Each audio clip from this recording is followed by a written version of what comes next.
If you're one of the many people that jumped on the acclaimed Super Smash Bros. Ultimate released a few years ago, then you'd be familiar with Kirby. They are the original survivor of the story mode, escaping the clutches of Gallium, leaving all other heroes to be subjected to punishing rays of light. Having fled on their warp star, it becomes the sole responsibility of Kirby to restore all their allies to their former selves. But have you ever wondered where Kirby came from? Or why they were the only character that was able to survive Gallium's assault? Well, let's take a deeper look. My first encounter with Kirby was in their appearance on the original Game Boy. Did you ever have one of those? I received Kirby's Dream Land along with a Game Boy one Christmas and had a ton of fun with it. Whilst these days the black and white game might not look like anything special, 10-year-old me thought it was the bee's knees. Despite the fact that the Kirby on the box art looked more like they belonged in a steaming hot cocoa rather than featured on the cover of a game. Kirby is the creation of Masahiro Sakurai, who is also the mastermind of the Smash Bros. Series, so it's not difficult to see why he'd feature his creation front and center as a character that he thought would be arguably stronger than the entire Smash character lineup. Rather than spend too much time waxing lyrical about my youth and Kirby's history, let's get onto the subject at hand. Today's game, Kirby Superstar, also known as Kirby's Fun Pack in PAL regions. Developed by HAL Laboratory and published by Nintendo, the game first released in 1996 and had reached PAL territories by 1997. My first experience of the game was through emulation when I was a teen, though for this review I played the version that appears within the Nintendo Switch online service. For the purposes of this review, I played the entirety of the game in multiplayer with my partner. Kirby Superstar is a deluxe package of mostly side-scrolling platformer Kirby titles advertised as 8 games in total, comprising 5 main games and 4 mini-games in actuality. The gameplay for each of the main titles is basically the same, with some slight variations. The main goal is to go from the starting point to the goal via horizontal or vertical progression,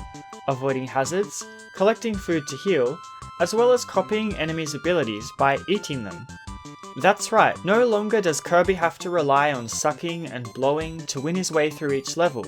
This time he has the ability to ingest an opponent, taking their abilities. For example, if he inhales a Waddle Dee holding a parasol, he'll gain the parasol ability until he receives a few blows and is forced to cough it back up. Kirby's moveset is unique compared to his contemporary platformer acquaintances in that whilst he can run, jump, duck and slide, he is also able to inhale his enemies, then expunge them as a damaging staff. Additionally, he can also puff up and float in the air, allowing him to traverse stages with relative ease. If he expels the air he's consumed whilst floating, it becomes a wisp of energy that damages the enemy. I could appreciate that unlike Mario, Kirby was a little easier to control and less likely to fall into a bottomless pit, though that's not to say that that said occurrence didn't happen. What I really enjoyed about Kirby Superstar is that every game mode had a 2-player element, whether it be by sacrificing an ingested ability to create a clone that becomes player 2, or by having the second player play as the opponent in the case of some of the minigames. The game is completely drop in and drop out, so the second player can come or go at any time during any of the main titles. The only limitation is that the second player cannot enter doorways, so they don't have any agency over the game as a whole, therefore they cannot progress, and if they die and explode without another enemy around to copy, you have to continue solo until you can find another suitable foe to duplicate into a helper. Also, food collected can be shared between the two characters via CPR, a loving kiss, or short bro-to-bro contact of the lips, depending on how you regard your player 2. I thought it was a cute touch and a nice way to make the game more cooperative rather than competitive. In terms of the game modes themselves, first is Spring Breeze, which is a remake of Kirby's Dream Land, the game I first encountered on the Game Boy. It has a few of the levels merged and some bosses are cut, but is a nice way to ease new players into the experience. The addition of the copy system really does make this game a breeze though, and it's generally considered the easiest of the bunch. The next is Dynablade, where Kirby must rush to stop the titular giant bird from destroying the crops of Dreamland. Then there is arguably the biggest and probably most frustrating game to 100%, the Great Cave Offensive. This game operates like the others in that there is an end goal, however along the way you need to collect treasures that would make Wario's mouth fall agape at their resale value. We spent the most amount of time on this mode, yet weren't able to find all the treasures as some are hidden or require specific copy abilities to access. The fifth game is Revenge of Meta Knight, where you must travel through Meta Knight's airship, destroying it as you go, culminating in a motorcycle chase. Finally, the last game, and the one with the most stages, is Milky Way Wishes. Here, you need to ultimately face off against Marx, who also appears as a boss in Super Smash Bros. Ultimate. The difference in this game is that the copied abilities aren't learned from enemies, but rather found in the field. Once you discover one, it's yours for the rest of the game, and you can change abilities at any point on the fly via either the menu or by pressing the X button. For the large number of copied abilities that there are, it's definitely easy to become confused as to what each does due to them all operating differently and having various combos depending on the button combinations that you press. However, a nice addition is that you can always confirm the controls from the pause menu, rather than having to refer to a paper manual, which isn't possible with the Switch version anyway. An example of an ability that doesn't work well unless you understand it is Plasma, which generates electricity via movement. If you attack normally, Kirby shoots a small static shock, but if you make him do crunches or full moon the joystick, Kirby will charge kinetic energy that can be unleashed as a giant ball.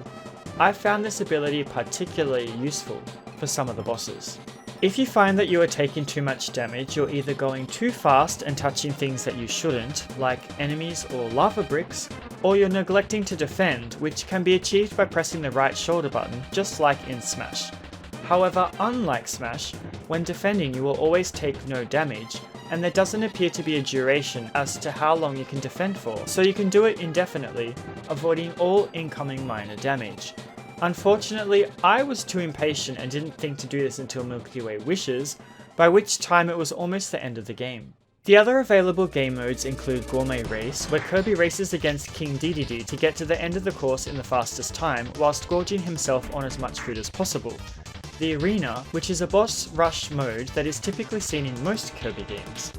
Samurai Kirby, which is a timed button press game, where the person who presses the button fastest when prompted wins, and Megaton Punch, which sees Kirby facing off against an opponent to punch the biggest hole into the planet by lining up timed power gorges. All in all, there is something for everyone, so it's well worth checking out all the game modes, though I must note that some games will not unlock until you have beaten previous ones. For example, Milky Way Wishes remains locked until you complete the Great Cave Offensive. The graphics of the game are beautiful, and this is in part due to the fact that Kirby Superstar was one of the last titles released for the Super Nintendo. But did you know that during the development of the game, Sakurai decided to scrap the original aesthetic and redo it with CG 3D graphics added, due to the influence of the development of the Donkey Kong Country series? As a result of this, environments look beautiful, and the game even uses Mode 7 to create rotating fields in some of the areas, particularly in a side-scrolling shooter built into Milky Way Wishes that heavily resembles one of the battles from Gunstar Heroes. All of Kirby's looks are distinct for each of the copy abilities, and I enjoyed the face art that depicted each of these. These days, the music of Kirby Superstar is iconic, with some of the tracks being used in subsequent Kirby games and also remixed for Super Smash Bros. Ultimate. The tracks are all whimsical and match the general, mostly carefree nature of the game modes.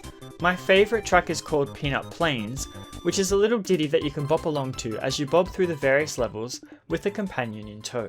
If you're looking for a game to play with a significant other that may not be good at platformers, then Kirby Superstar is a good way to ease them into the genre. The scaled difficulty from Spring Breeze through to Milky Way Wishes ensures that they learn the basics and master them before moving on to more difficult combo attacks and techniques.